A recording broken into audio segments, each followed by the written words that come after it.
¿Cómo están ustedes? Bienvenidos a Exponencial, este programa en el que seguimos o vamos a estar conversando sobre la inteligencia artificial, lo que está pasando, cómo está impactando en Chile, en distintos ámbitos, los negocios, el trabajo, la educación y en el vivir diario de cada uno de nosotros. Vamos a tener conversaciones interesantes como la de hoy. Les voy a contar con quién estoy. Me acompaña Aldo Valle, ministro de Ciencia, Tecnología, Conocimiento e Innovación. Voy a decir parte de su currículum, ministro, también para que nuestra audiencia lo conozca más. Él es abogado, magíster en Filosofía de la Ciencia, con mención en Lógica. Fue rector de la Universidad de Valparaíso durante 3 periodos. Tal vez lo conocemos mucho por ese rol. Y ahora también como ministro de Ciencias. Muchas gracias por estar con nosotros y bienvenido. No, muchas gracias a ti, Carla, por Vamos a esta estar, invitación. vamos a estar conversando distintos tópicos en torno a la inteligencia artificial. También queremos saber cómo avanza la política de inteligencia artificial en nuestro país. Y ustedes pueden seguir todo esto en todas las plataformas digitales de TVN. Quiero partir, ministro, con el diagnóstico. Que usted nos pueda contar cómo ve la situación actual de la inteligencia artificial en Chile. Si cree que esto está despegando, si cree que ya está escalando o estamos en un periodo ya de consolidación de la inteligencia artificial. Yo creo que estamos en un periodo de desarrollo, de crecimiento, de expansión de la tecnología y en unas buenas condiciones de infraestructura. O sea, Chile tiene una fibra óptica, por ejemplo, ¿no?, que es infraestructura para la comunicación y la velocidad de la comunicación. Tiene desde luego troncales 5G, que son también, ¿no?, unas condiciones de infraestructura fundamentales y con un desarrollo, me parece a mí ya, suelo mencionar esto, digamos, el Estado de Chile tiene 117 algoritmos públicos que se utilizan para las prestaciones sociales, para todos los servicios que hace el Estado. ¿Esos algoritmos son inteligencia artificial? Son inteligencia artificial, o sea, no podría ser, el Estado no podría hacer todo lo que hace si no contara con eso, y seguramente tendrá que incorporar más algoritmos públicos, de modo que comparativamente Chile siempre aparece también en un primer lugar en nuestra región de Latinoamérica, en el sentido de que hemos alcanzado también unos estándares, niveles de adopción muy amplios comparado, digamos, con los otros países Adoptamos muy de la rápido, región. parece, las nuevas tecnologías. Hemos adoptado, todavía tenemos que hacer esfuerzo, y uno de los ejes de la política y de la estrategia, ¿no?, que por lo demás es una estrategia de Estado que se formuló con el presidente Piñera, que se actualizó en el actual gobierno, pero que tiene distintos ejes, desde la formación en las universidades. Estamos precisamente con el Consejo de Rectores, con todas las facultades de educación, convocando, y hemos suscrito ya un convenio para que en la formación práctica inicial de los pedagogos se incorporen las herramientas de la inteligencia artificial en educación, porque ese es el sistema, por así decir, social más idóneo para adelantarnos y que los profesores nuestros empiecen ya, digamos, a que nuestra niñez, nuestra adolescencia se forme en estas herramientas. No, y aquí hay que andar muy rápido porque esto va variando, va cambiando, tiene una aceleración en el desarrollo súper importante. Ahora, antes de hablar de todo eso y de profundizar en la política pública, en la estrategia que está teniendo Chile, ¿podemos conceptualizar lo que deberíamos entender por inteligencia artificial? Porque a lo mejor alguien que está en su casa, claro, dice, ChatGPT, un chatbot, que es como lo que a nivel usuario uno conoce. Pero desde el punto de vista estratégico del desarrollo de un país, ¿qué estamos entendiendo por inteligencia artificial dentro de la estrategia? Uno podría tal vez hacer una analogía en el sentido de que hoy día es la infraestructura pública, así como hace 80 años atrás necesitábamos carretera, necesitábamos puentes, necesitábamos alumbrado público. Hoy día necesitamos que haya capacidades para utilizar la inteligencia artificial, porque es una tecnología que requiere, obviamente, de unas condiciones tecnológicas primero, pero también de unos usuarios capacitados en el uso de inteligencia artificial para que sea inclusiva. La economía digital requiere que haya muchas personas que conozcan, obviamente, esa tecnología en el nivel de usuario, porque si no se van a quedar fuera. Claro. y necesitamos entonces que a nivel de la educación, necesitamos pensar, por ejemplo, en cómo se reemplazan oficios y en consecuencia se capacita a las personas que hoy día están, por así decir, en una edad intermedia en su desempeño laboral, en su vida activa, porque la próxima mitad que sigue de su desempeño laboral va a tener que trabajar con inteligencia artificial. Y entonces tenemos un acuerdo también con Sofofa para capacitar a 68.000 trabajadores, tanto del sector privado como del sector público. Esto ya partió, es un ciclo exigente, pero a mí no me cabe la menor duda, digamos, de que va a ser muy útil. Ministro, yo me imagino que esas capacitaciones se tienen que hacer de manera permanente porque, decíamos, esto avanza muy rápido, es como una especie de mejora continua. Usted me decía que la política pública se tuvo que actualizar, no sé, creo que fue el 2023, y uno dice, bueno, a lo mejor cada cuánto, sí, a lo mejor cada año, cada medio año, cada mes, esto avanza. Un buen ejemplo de esto es que en el proyecto de ley que se está tramitando, ¿no?, se estableció en un artículo que a los 3 años debe revisarse esa ley. Ya. Las leyes en general son de vocación, de vigencia indefinida. Claro, como de muy estables en el tiempo. Claro, pero es evidente que en este caso, ¿no?, a los 3 años algunas normas de la ley pueden quedar totalmente anquilosadas y ya no ser idóneas o producir rigideces que dañen la innovación, que dañen el proceso de desarrollo que tiene la tecnología, porque, bueno, la tecnología no es regulable en cuanto a tecnología. Lo que podemos hacer es regular los usos de la tecnología. Claro. Y ahí establecer unos principios, unas reglas, pero nadie podría, creo yo, pretender regular la tecnología porque eso de partida no va a ser eficaz, esas normas. Claro. Ahora, ¿cuáles son las prioridades que tiene el gobierno? Porque también inteligencia artificial se puede aplicar en tantos campos, en tantas cosas. Hoy día está tan presente en nuestro día a día. ¿Cuáles son las prioridades que se han fijado como gobierno? O uno podría pensar también como Estado, porque me imagino que esto también tienen que ser políticas bien estructurales en el tiempo. Bueno, hay varios, por así decir, ejes en que es necesario actuar. O sea, uno es el marco regulatorio. Necesitamos un marco regulatorio porque este mismo año, ¿no?, del año 2025, hace muy poquito, digamos, la sección de Bienestar y Salud del diario El Mercurio de Santiago.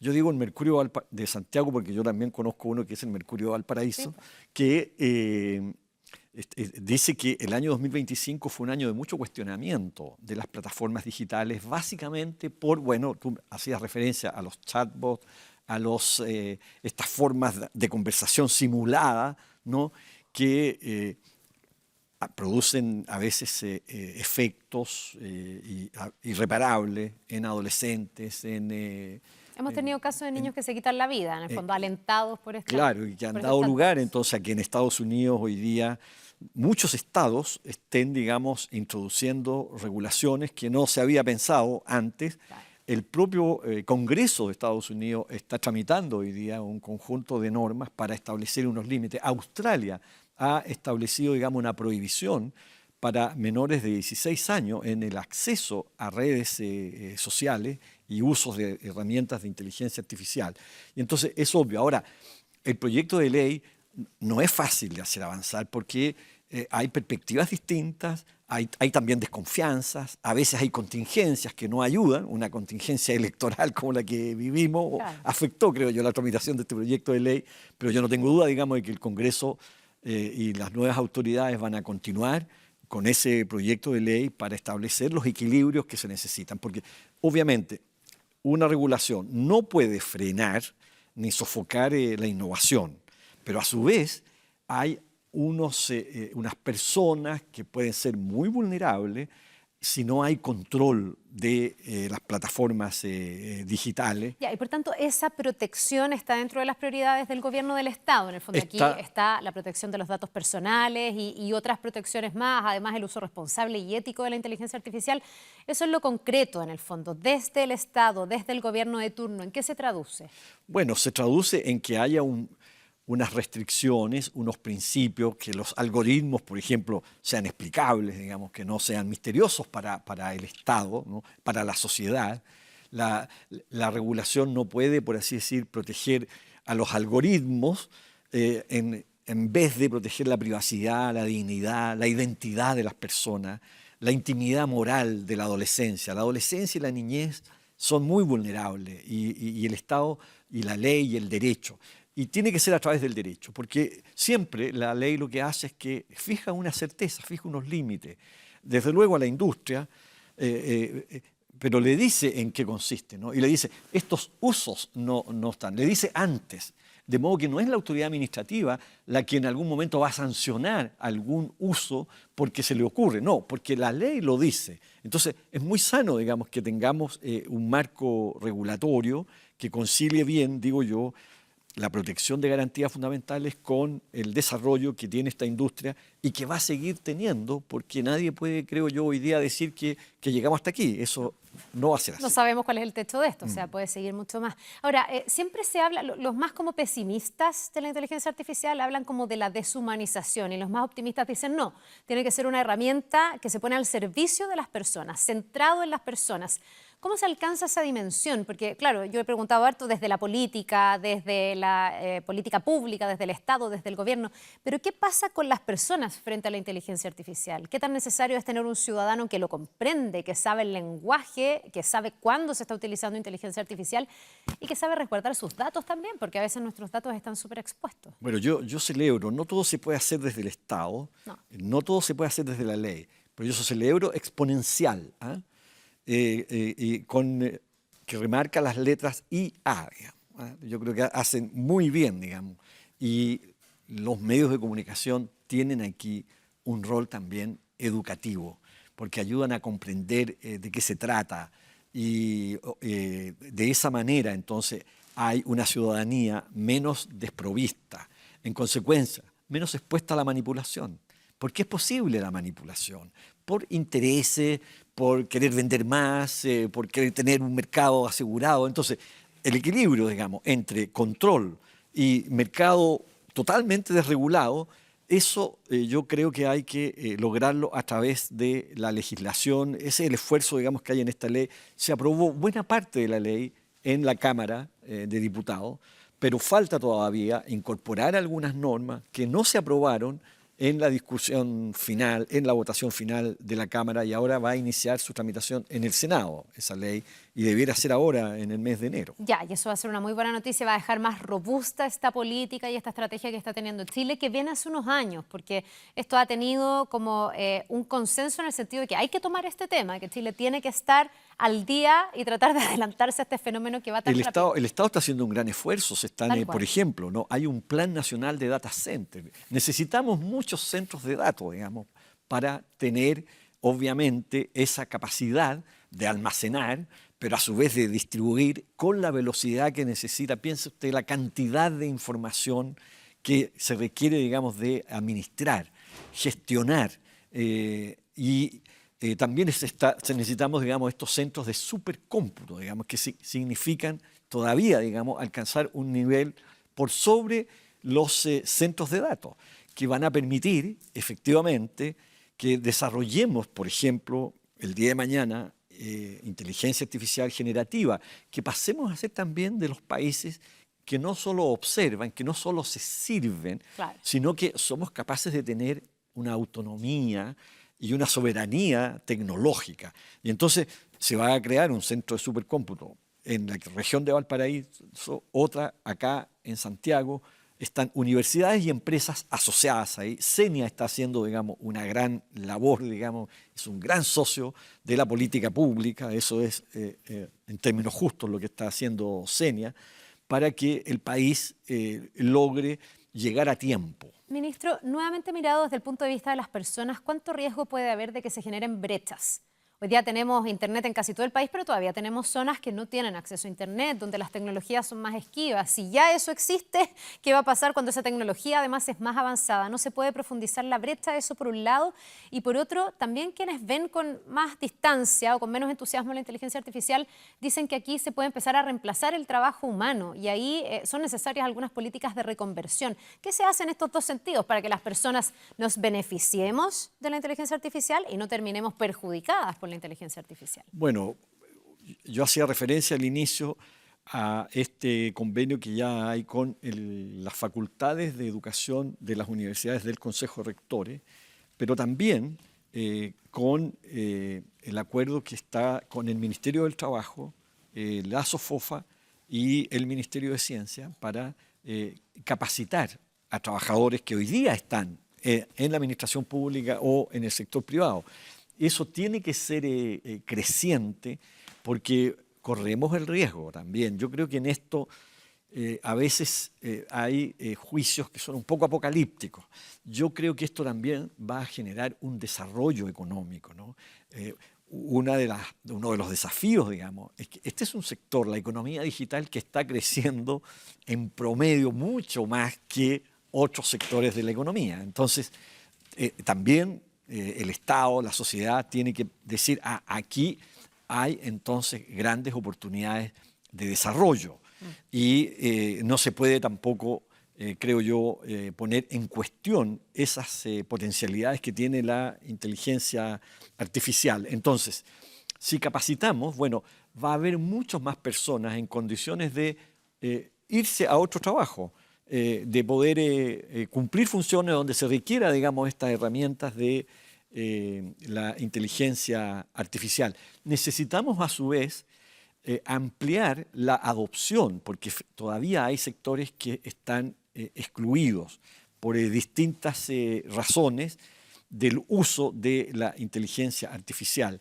El Estado requiere, digamos, ¿no?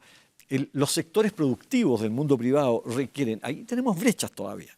Pocos sectores productivos están utilizando inteligencia artificial. El Estado, yo hacía referencia a estos 117 algoritmos, pero yo estoy seguro que son muy pocos, digamos, claro, que necesitamos mucho más. Y entonces hemos hecho, por ejemplo, una hackathon de uso de inteligencia artificial con los municipios, se hizo en este año, ahora con los servicios de salud, en que se reúnen, fíjense, los profesionales de los gobiernos locales con desarrolladores, con expertos digitales, a identificar problemas que se pueden resolver en los gobiernos locales, pensando, por ejemplo, en adultos mayores, en personas que tienen pocas posibilidades de movilidad, de desplazarse, cómo se puede llegar a ello con la prestación del gobierno local mediante inteligencia artificial. Lo mismo en salud. Hay una serie de prestaciones que pueden mejorar en la oportunidad, que pueden mejorar en la calidad. Y entonces ya hubo una reunión, una primera reunión en que se reunieron profesionales de servicios de salud de todo el país, con desarrolladores, ¿no? Que en esto también está Senia presente, apoyándonos tecnológicamente, en la idea de, obviamente, elevar el uso de la inteligencia por parte del Estado. Claro. Pero también en economía privada necesitamos que la empresa, pero para eso el Estado tiene que, por ejemplo, construir una infraestructura, invertir varios millones de dólares en estos centros de supercómputo que van a haber en Santiago y en la región de Valparaíso. Ministro, para cerrar, ¿qué debiese pasar el 2026 con esto? ¿Cuál debiese ser el avance o cree usted que son los mayores desafíos? La ley me imagino que debiese ser un granito. Yo creo que la ley debiera ser un aporte muy importante y tendrá responsabilidad el Congreso Nacional y ciertamente el Poder Ejecutivo, porque las leyes se hacen en conjunto entre el Poder Ejecutivo y el Poder Legislativo. Y también, me parece a mí, tenemos que poner en marcha la mayor capacitación para que nuestros profesores lleven esto lo antes posible al sistema educacional. Y eso tiene que tener en este año un pic. Y ojalá, digamos, que demos con buenas soluciones para que en salud, en los gobiernos locales, empiece la gente a sentir estos beneficios, digamos. Y yo también creo que tenemos que hacer el esfuerzo, porque no temamos a la inteligencia artificial. Se trata de una herramienta. Siempre ha habido en la historia de la humanidad desarrollos tecnológicos y siempre a veces, hay testimonio de eso, siempre ha habido temor, misterio, pero en definitiva lo que ha venido después siempre ha sido mejor para la humanidad. Y yo no tengo duda, digamos, de que en este caso va a ser así también, si tenemos los equilibrios, si dejamos las desconfianzas, digamos, de lado y los temores de lado, entendiendo de que el derecho ayuda a los equilibrios. La ley, Chile tiene una larga tradición en esto, ¿no? La ley ayuda a los equilibrios. había un dominico francés de apellido Lacordaire que decía: la ley es la libertad del más débil. Y efectivamente, frente a las plataformas digitales, hay unos que somos más débiles. Y entonces la ley puede establecer esos equilibrios para que no sea solo autorregulación, porque debe haber autorregulación, pero no, los seres humanos tenemos un altruismo relativo, y los seres humanos reunidos, digamos, y las grandes corporaciones también tienen un altruismo relativo, porque no somos altruistas absolutamente. Ya, pues se requieren ahí normas claras también. Ministro Aldo Valle, muchas gracias por habernos acompañado en Exponencial. Que Muchas gracias a ti, Carla, por esta y que sea un muy buen 2026, porque nos quedamos llenos de optimismo después de esta entrevista y de esta conversación. Que le vaya muy bien. Muchas gracias. Y a ustedes también, que les vaya muy bien y que sigan, por supuesto, revisando todos nuestros contenidos de Exponencial en torno a la inteligencia artificial en todas las plataformas digitales de TVN.